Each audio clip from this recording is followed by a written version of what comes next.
I can put it in the chat so you know what to go to. I also have an X channel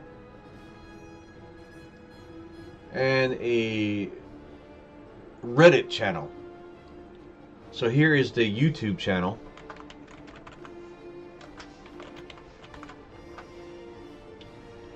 I keep using the wrong keyboard. That's all right.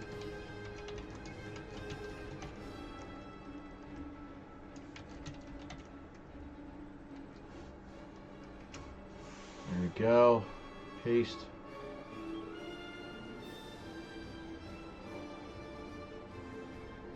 That's my YouTube channel. So channel, and then whatever I usually post on here, it may take me a day, it may take me 2 days, but I clip them up, and whatever you miss, I throw up on the YouTube. You can watch the different segments titled, so you don't have to watch the whole fucking thing. I break it up. So let's get started.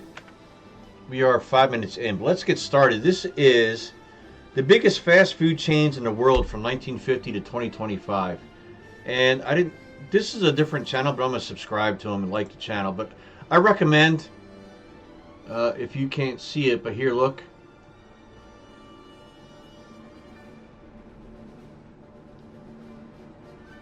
The overlays in the way. There you go. So his channel name is Favory. So go ahead and give him go ahead to his channel when you get a chance. Take a look. He's got a lot of videos like this, and they're really cool to watch. And he puts a lot of fucking effort into them. They are hard to make. And like his videos and give him a watch. So let's go and watch this one first. Here we go. Chain restaurants have always been America's favorite, but even abroad you see them spreading like a wildfire. From coffee to donuts and ice cream, from burgers. So we're starting with 1950. I'm just going to assume McDonald's takes the whole thing. You would have to be an idiot not to think that, right? I just feel like McDonald's takes the whole thing. To pizza and more. Today we're taking a look at the most popular chain restaurants in the world. Starting off in the 50s with Dairy Queen. Your favorite Dairy Queen treat is a refreshing reality. As American soldiers returned from World War II, Dairy Queen leaned heavily into franchising. And I'm not going to break in that often, but again, this guy's narrating as he goes along. So not only did he have to build this program to make these bars go, but he's narrating with the information every year over the next, 75 Many years? young men came back from the war. America's economy surged. Their car factories started working again, and the money received from going to war also led to a suburban boom. Now everyone had a car, and most people tried to move close to a city. With roads becoming bigger and people driving everywhere, it was the perfect time for Dairy Queen to spread out.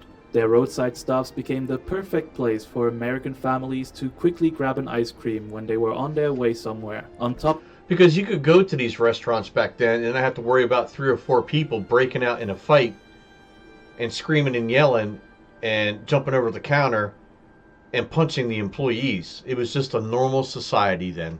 With that, Dairy Queen was one of the first to have a reliable soft serve machine. Back then, that was completely new technology. The 1950s was a very different time, way before franchising became the norm.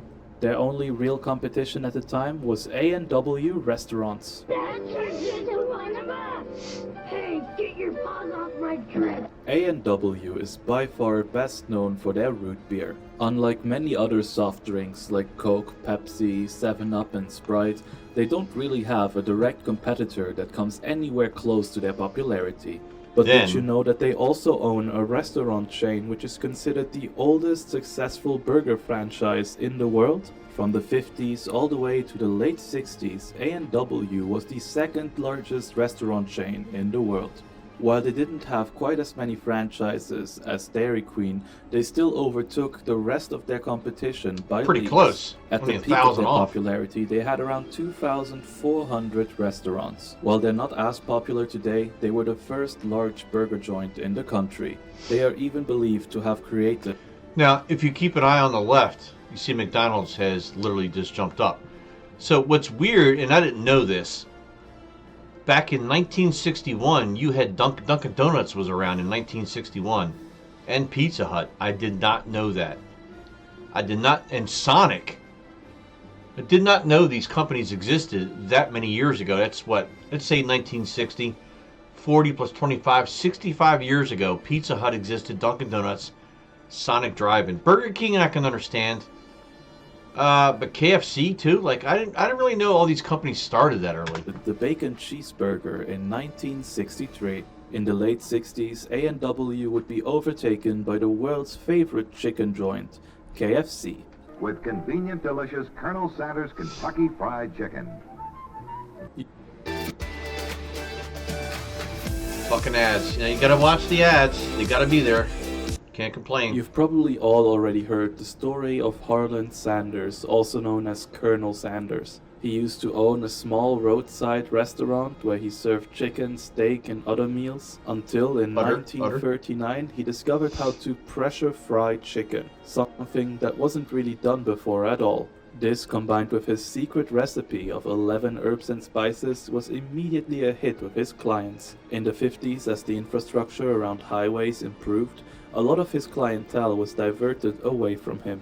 Now he had to find a new way to make money, and so he did. He drove around the country in his car selling his chicken method and recipe to as many restaurants as he could. In return for using his recipe, they would pay him 1 nickel for every chicken sold. And just like at his own restaurant, the famous Kentucky Fried Chicken sold like hotcakes. By 1963, he already had over 600 franchises in the US. And just a year later, he sold his business to a group of investors for $2 million.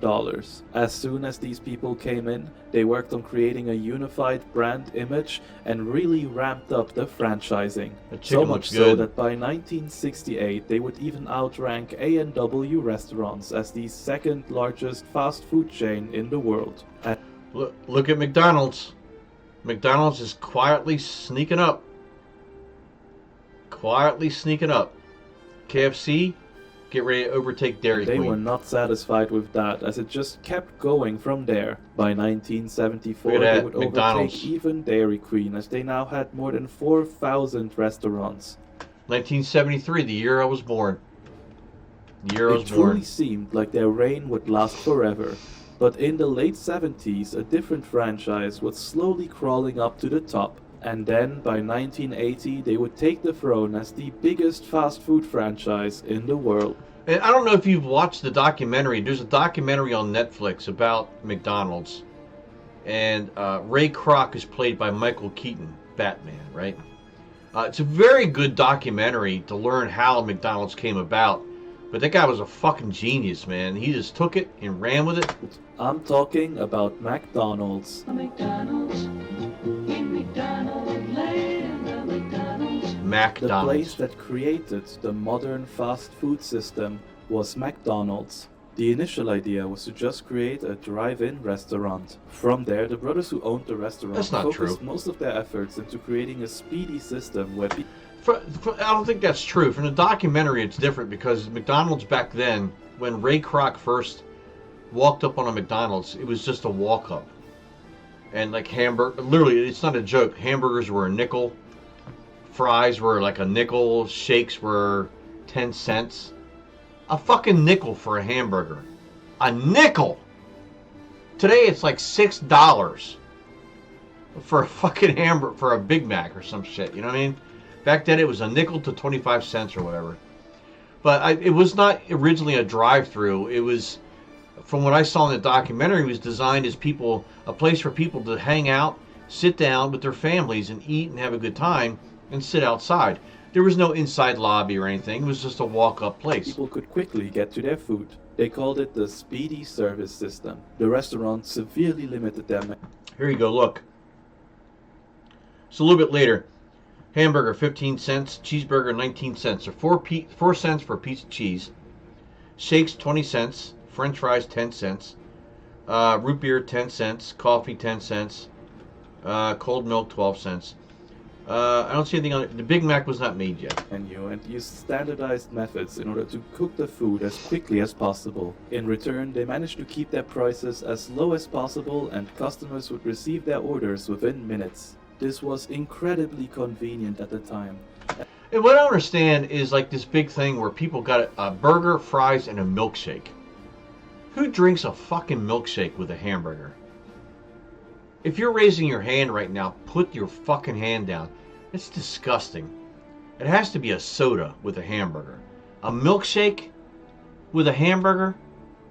It's just taste that should... French fries with a milkshake, it should not go together. Especially for people who wanted to quickly grab some food for their family on their way back home from work. In 1954, a milkshake machine salesman saw their restaurant as revolutionary. He quickly managed to convince the brothers to let him franchise this restaurant nationwide. That's from the documentary right there, Michael Keaton playing Ray Kroc. Franchise he did. He first opened one small franchise in Illinois. There he introduced his new standards for uniforms, layout and menus. And soon after he started expanding aggressively. With every new franchise, the company would first buy the land, then lease it to the franchisee. This gave them a lot more control than traditional franchises had. So wow, he started that early. So what he's saying is like every McDonald's out there wasn't a corporation, McDonald's. As far back as the 60s, he was leasing these out to individuals to own their own restaurants. And if I remember correctly, they were paying something around $50,000 or $60,000 every quarter just for the name. Just for the name McDonald's on a restaurant. 60 grand every quarter. Because now they could pressure the new franchisee into doing exactly what they wanted. Through this, they managed to maintain their quality standards throughout the nation. Then they invested a lot into advertising, from TV ads to jingles to mascots and print ads. Once they were popular enough in the US, they started to branch out internationally. And that was when things really started booming for them. Because sure, the US is big, but the world is so much bigger than that. The golden arches, the red and white clown, and even the weird purple monster thing all became worldwide symbols. Everyone knew them, everyone tried them, and everyone loved them. By 1980, McDonald's had over 6,000 worldwide franchises, and ever since they've only been expanding. The franchise became so famous that to this day many people believe that McDonald's is the largest chain restaurant in the world. But that's actually not true anymore. Living with hydrogenated superlativa, it's a lot. Gotta deal with ads. I do too. Let's talk about a franchise that would soon get incredibly close to beating out McDonald's. Domino's? Let's talk about Pizza Hut. Pizza Hut. Pizzas under one roof. Oh, look Just at them, like sneak it up. Pizza I wasn't even paying attention. They literally snuck the fuck up. They were way down here. They snuck up.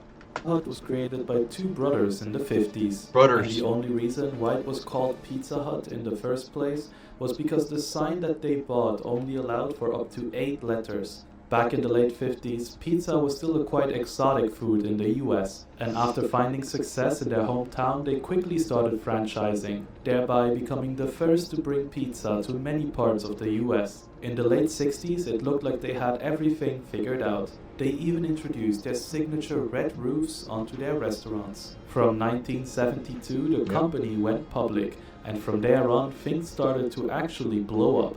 So much so that in 1977, the whole company was bought up by Pepsi. And now that they were owned by Pepsi, their budget became almost infinite. With this newfound budget, they would start ads everywhere, on TV, in print media, and everywhere else. They always positioned themselves and their pizza as a family highlight. And it worked, because by 1980, they had over 4,000 different franchises. In 1980, they introduced the Pan Pizza. They needed something to distinguish themselves from their competitors like Domino's and other local pizza joints. And the Pan Pizza was just that. It's thick, it's buttery, and the cheese is delicious. So we're at 1989. Let's look at the list over here. 4, 5, 6, 7, 8, 9. 4, 5, 6, 7, 8, 9. So 10 companies here. So McDonald's number 1. 11,000 restaurants. Pizza Hut second, KFC, Burger King, Dairy Queen still hanging around in there. The OG Dairy Queen, Domino's sneaking up, Subway, Wendy's, Baskin Robbins, which I never really saw much of Baskin Robbins growing up. I really didn't. Was that the one that had the 32 flavors? So they did exist and I saw them, but I don't remember seeing that many. They had the 32 flavor thing. And then Hardee's. or Carl's Jr., But right? most importantly, it's different from what anyone else had to offer. By the mid-80s, it became a Pizza Hut staple, the main reason why people would even go to the restaurant in the first place. I That fucking is love when the pizza. company started expanding a lot more aggressively than they did before. If I could learn how to both make my own nationally pizza, I and would. I love internationally. pizza. So much so that between 1985 and 1990, the amount of franchises that Pizza Hut owned went from over 4,000 all the way to 9,000 worldwide. It seemed like it might even overtake McDonald's as the biggest restaurant chain in the world. But after 1990, its growth actually slowed down and a different business would slowly rise to the top. A Subway.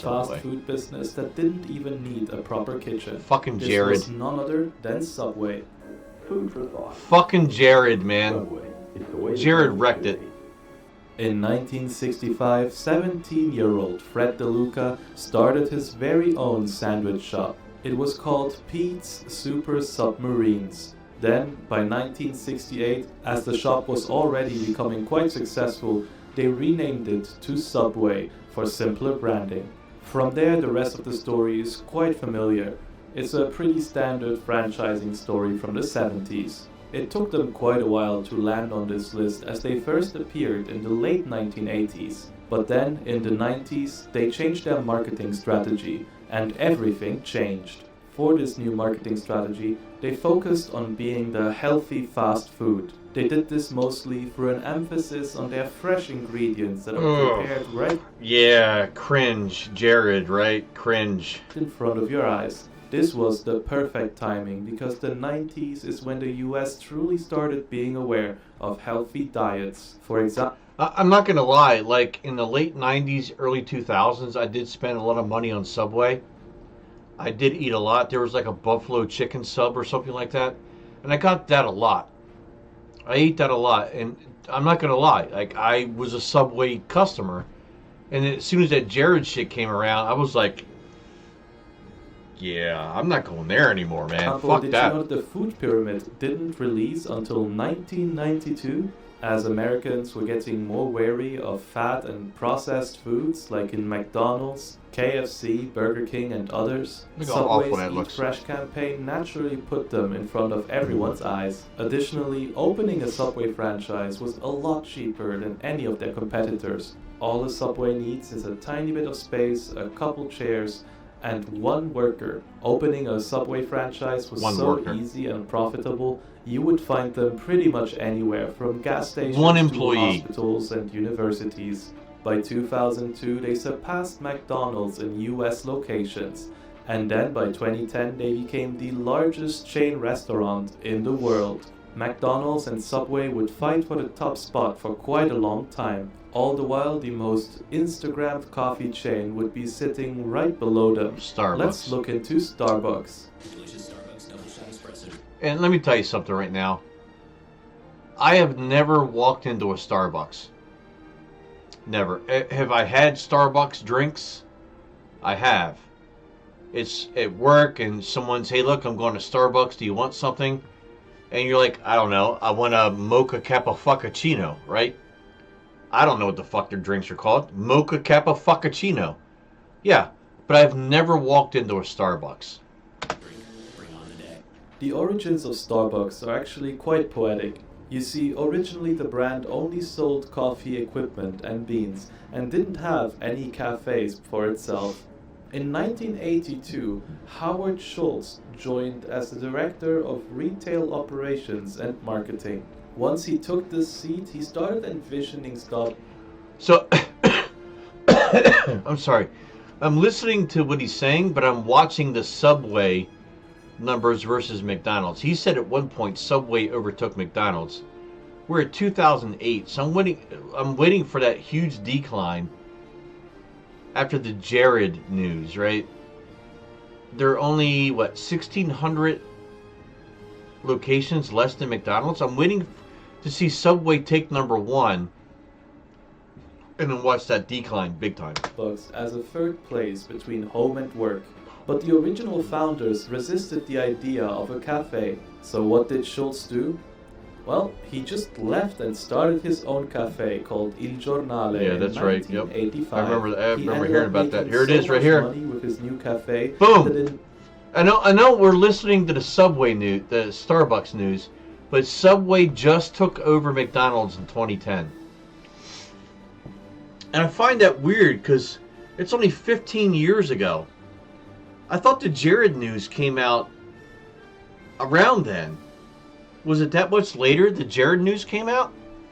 Because their whole boom was because of Jared and losing weight and all this shit, healthy stuff. But Subway in the year 2010, I can't believe this.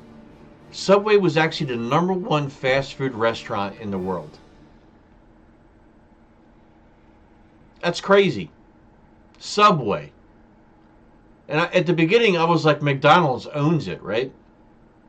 Now, I can't wait to see the huge decline. I know Subway's just going to go eventually. 1987, he outright bought Starbucks. He then rebranded his own cafe into Starbucks, and his original dream became a reality. I'm sure he didn't only do it purely out of spite, but damn, what a story. Yeah, it was definitely out of started spite. expanding rapidly in the 90s. They positioned themselves as an entire premium lifestyle brand rather than a cafe. Look, man, everything is done out of spite. So, absolutely, it was done out of spite. And look at Subway. Now, 1,500 locations above McDonald's. Schultz really pushed hard to make Starbucks feel as much as an experience as possible. The baristas would call you by your name. You were encouraged to personalize your drinks. The interiors were usually air-conditioned with nice seating options. And in the 2000s, they even introduced free Wi-Fi for anyone in their stores. And now Starbucks is pretty much a haven for the homeless. Anybody just sitting there with a laptop, not even purchasing an item, they just come in and sit down with a laptop and start pretending like they're a fucking movie screenwriter. But let's not forget the homeless. The homeless will come in and sit down in a chair for fucking 9 hours. That's what Starbucks became. Appeared on this list in 2002, and 12 by years 2007 they were already sitting at the #3 spot. The one Subway thing was that they killing did it. incredibly well was adapt to modern internet culture. I'm absolutely shocked that Subway was this far ahead of McDonald's just 12 years ago. I'm fucking shocked on this one. Let's look at the list again. So we got Subway, McDonald's, Starbucks, KFC, Burger King, Pizza Hut, Domino's, Dunkin' Donuts, Baskin Robbins still hanging around in there. Like, I don't remember seeing a Baskin Robbins anywhere 12 fucking years ago. And then Wendy's, I thought Wendy's would have been a lot higher. I would think Wendy's would be higher than Burger King, honestly. If I had to choose between Burger King and Wendy's, I would take Wendy's every Ever time. since social media was a thing, posting pictures of yourself in a Starbucks or with your Starbucks cup has become quite the norm to this day. With all this free advertising, it was only natural that Starbucks would continue to expand. In order to ensure quality among this massive expansion, corporate actually decided against franchising, owning most of the locations worldwide themselves. And by 2019, there were more than 30,000 of them. Wendy's But is soon gone. The Wow. unimaginable would happen, and this entire list was shaken up from the bottom. Let me introduce you to Mi Shui Ice Cream and Tea.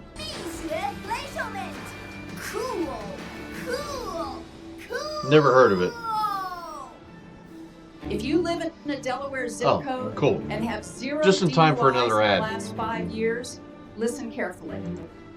So far, all of the brands that landed on this list have always been from the West, or more specifically from the US of A. Yeah. But Mi Shui is different. As you've probably already Japan? guessed, it came straight out of China. And it actually doesn't have any branches in the US. The business started in 1997 in the Henan province. First, they only... So just so you know, you're not confused, this is worldwide. This is not just America, but this is worldwide. So all of these are just in America. And just so you know, I have never heard of this company right here, Wallace. Looks like a chicken. I've never fucking heard of Wallace. Like, ever. sold shaved ice and cold drinks on a small stall in the streets. But after trying many different things, in 2003 they settled on Mishue and started selling ice cream and bubble tea. The company found its breakthrough product in 2005 when they started selling soft serve ice cream for only 1 yuan, that is about 14 cents US. Mishue became known as the cheap dessert place. And by 2007 they started franchising aggressively. Unlike many other franchises, they didn't make most of their money from franchising fees, but rather from owning the supply chain.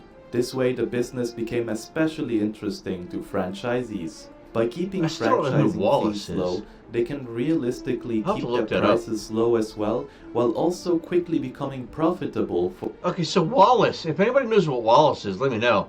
They just overtook Dunkin' Donuts in 2020, 5 years ago. For their owners, with many reporting that they break even after 6 to 12 months. Being in the second most populated country in the world and offering such an attractive deal to businessmen meant that the ice cream chain would quickly expand. Okay, so seriously, what is Wallace?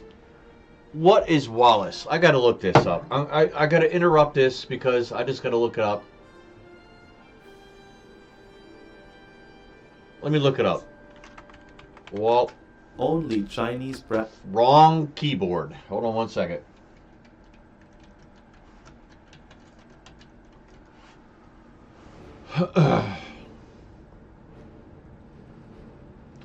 So Wallace is a massive Chinese fast food restaurant known as China's KFC, specializing in affordable fried chicken burgers and whole chicken with over 20,000 locations in China, and recent expansions into the U.S. in Walnut, California, of course, California, and Malaysia, offering budget-friendly Western-style chicken meals. It is the largest domestic fast food chain in China, surpassing KFC in store count. So Wallace is a Chinese fast food chain that deals in chicken. On this list, let's talk about Luckin Coffee. Luck in hand. Now this one I've heard of. I've heard of Luckin. I've heard of Luckin. Luckin Coffee. Luckin Coffee approached creating a cafe chain like a tech startup. They mostly focused on a mobile app where people could order coffee and then simply pick it up at one of their many spots. They started their business by giving huge discounts and promos for new customers. These deals were so good, it was hard not to get a coffee there. And according to their accounting, their numbers were great, making incredible profits with this business. Everyone thought that Luckin Coffee was gonna beat out Starbucks and become the largest coffee chain in the world. They're not even in the top. Oh, they're number 10. What do I have closed caption on? Fuck that. So they're number 10 here in the world. 2 years ago. So we got McDonald's took over Subway. And we weren't paying attention. I wasn't paying attention. I was trying to watch when Subway just fucking failed. But even after the Jared shit, Subway is still number 2 and better than Starbucks. And this is Chinese here. Mix you ice cream and tea. KFC, Wallace, Chinese, Domino's, Burger King, Pizza Hut, Luckin Coffee, which again is Asian. So 3 out of the top 10 are Asian. But then, in 2020, an anonymous report was released. One about an investigation where they found out that most of these numbers were fake. Obviously, faking your numbers to investors is highly illegal as it is fraud. And so, after a court hearing in 2021, the company went bankrupt. Many people think the story ends there, but that's not quite the case. Because just a year later, the company was brought back by a Chinese private equity firm from... So we have just under a minute left, and in late 2024, the Chinese Mixu ice cream and tea is the number 1 in the world over McDonald's. We have Starbucks, Subway, KFC in the top 5. Luckin Coffee, even after that disastrous lie, are still number 6. Domino's, Wallace, another Chinese company, Burger King, Pizza Hut. I can't believe Pizza Hut is still there. Because where I live, there's no longer any Pizza Huts within 30 miles of where I live. There used to be 3. Now there are 0. They've turned into banks. They've all been bought and turned into banks. So I don't know why Pizza Hut is so high. I would think Domino's would be higher, or even Little Caesars, but Pizza Hut I feel like has just disappeared. Maybe it's in the West or It's something. only continued expanding. In June of this year, they even opened 2 locations in New York, their very first US branches. Luckin Coffee now operates more than 24,000 stores globally, and at this rate, they may very well still become the next Starbucks. When Chinese companies start opening up businesses in America, we have a fucking problem. Like, and I get it. I get it. We could battle that with the fact that there's McDonald's all over the fucking world. It's not just America. Starbucks all over the fucking world. KFC probably all over the world. Domino's probably all over the world. Burger King, maybe even Subway. I don't want to lie. I don't want to pretend like I know, but everybody's problem is that everybody hates China. But you're allowing China to come into our country and establish businesses. So, but that's a different story for a different day.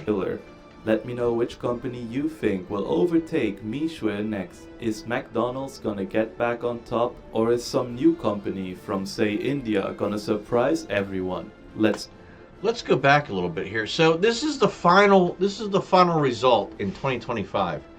So Chinese Mixu ice cream and tea, 45,000 locations, give or take 10 or 100 or 200. McDonald's number 2, and at the beginning I said I thought McDonald's would be number 1. Starbucks number 3, and I see that going down because of all the union talk and shit going on with those people. Subway, I cannot believe that Subway is still top 4. Number 4, with all the shit coming from Jared and those allegations. Well, it's not allegations anymore. It was proven. It was abuse, right? But those stores just seem like nobody goes to them anymore. KFC, still pretty big. They partnered with Taco Bell many years ago, so I could see that, but I'm surprised Taco Bell is not in here. Luckin Coffee, Chinese-based. Domino's, which probably has turned into probably the top pizza place to go to, other than local pizza joints. I prefer my local pizza joints. And I'm not one of those people who's like, well, I'm all about, mom and pop stores. It's just that their pizza tastes better. So, and they're cheaper. I'll go to them every time. And then Wallace, again, Chinese chicken restaurant. Burger King, I am so confused that Burger King is still there. Burger King gets a lot of hate. Pizza Hut, I can't believe it's still there because I didn't think they existed anymore. And why is Wendy's in there? I feel like Wendy's is so much better than Burger King. I don't know. Your opinions, let me know. You let me know in the comments down below. Like the video if you liked it, but don't forget to go visit his channel and say hi. Again, his channel name is Favory. As you can see right here, I hope. Yep, Favory. You see I'm subscribed. I like the video. So head over. He's got a lot of great videos like this. And he's only at 15,900 subscribers. Let's get him up there. Let's get him to 50 or 100,000. But a lot of his videos are great. So give him a like. Go say hi. Enjoy his stuff. The next thing we're going to look at today is we're going to do another quiz. We're going to do another quiz. It's a sci-fi movie quiz. And I find myself to be an aficionado of science fiction.